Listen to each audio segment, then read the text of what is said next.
1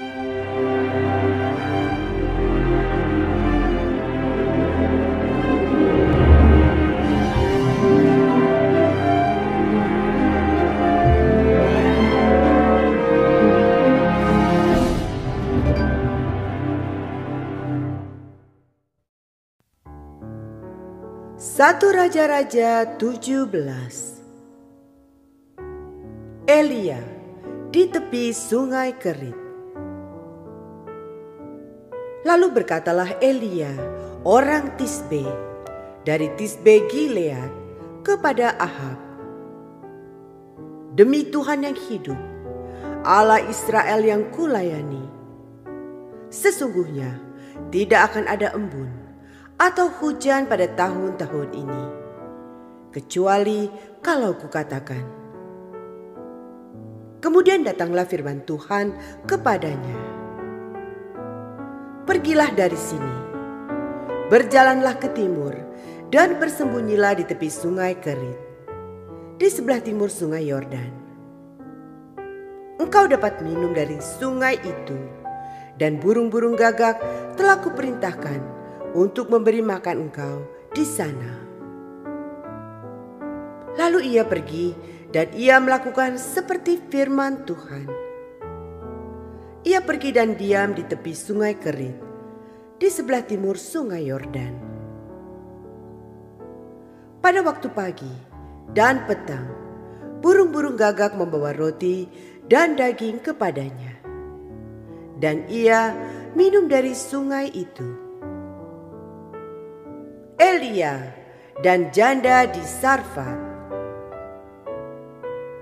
Tetapi sesudah beberapa waktu, sungai itu menjadi kering, sebab hujan tiada turun di negeri itu. Maka datanglah firman Tuhan kepada Elia, "Bersiaplah pergi ke Sarfat, yang termasuk wilayah Sidon, dan diamlah di sana. Ketahuilah, aku telah memerintahkan seorang janda untuk memberi engkau makan." Sesudah itu ia bersiap, lalu pergi ke Sarfat. Setelah ia sampai ke pintu gerbang kota itu, tampaklah di sana seorang janda sedang mengumpulkan kayu api. Ia berseru kepada perempuan itu, katanya, "Cobalah ambil bagiku sedikit air dalam kendi, supaya aku minum." Ketika perempuan itu pergi mengambilnya, ia berseru lagi, "Cobalah ambil juga bagiku sepotong roti." Perempuan itu menjawab, "Demi Tuhan Allahmu yang hidup, sesungguhnya tidak ada roti padaku sedikit pun, kecuali segenggam tepung dalam tempayan dan sedikit minyak dalam buli-buli. Dan sekarang aku sedang mengumpulkan 2-3 potong kayu api. Kemudian aku mau pulang dan mengolahnya bagiku dan bagi anakku. Dan setelah kami memakannya, maka kami akan mati." Tetapi Elia berkata kepadanya, "Janganlah takut, pulanglah, buatlah seperti yang kau katakan. Tetapi buatlah lebih dahulu bagiku sepotong roti bundar kecil daripadanya, dan bawalah kepadaku. Kemudian barulah kau buat bagimu dan bagi anakmu. Sebab beginilah firman Tuhan Allah Israel, tepung dalam tempayan itu tidak akan habis, dan minyak dalam buli-buli itu pun tidak akan berkurang sampai pada waktu Tuhan memberi hujan ke atas muka bumi." Lalu pergilah perempuan itu dan berbuat seperti yang dikatakan Elia. Maka perempuan itu dan dia serta anak perempuan itu mendapat makan beberapa waktu lamanya. Tepung dalam tempayan itu tidak habis, dan minyak dalam buli-buli itu tidak berkurang seperti firman Tuhan yang diucapkannya dengan perantaraan Elia. Sesudah itu anak dari perempuan pemilik rumah itu jatuh sakit, dan sakitnya itu sangat keras, sampai tidak ada nafasnya lagi. Kata perempuan itu kepada Elia,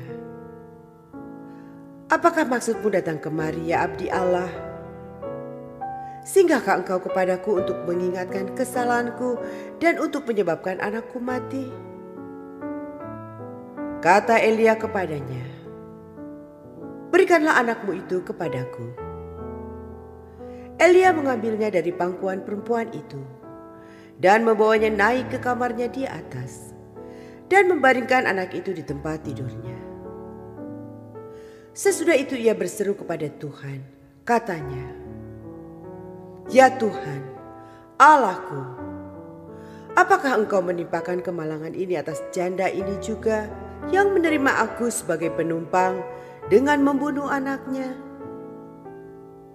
Lalu ia mengunjurkan badannya di atas anak itu 3 kali dan berseru kepada Tuhan, katanya, "Ya Tuhan, Allahku, pulangkanlah kiranya nyawa anak ini ke dalam tubuhnya." Tuhan mendengarkan permintaan Elia itu, dan nyawa anak itu pulang ke dalam tubuhnya, sehingga ia hidup kembali. Elia mengambil anak itu. Ia membawanya turun dari kamar atas ke dalam rumah dan memberikannya kepada ibunya. Kata Elia, "Ini anakmu. Ia sudah hidup." Kemudian kata perempuan itu kepada Elia, "Sekarang aku tahu bahwa engkau abdi Allah, dan firman Tuhan yang kau ucapkan itu adalah benar."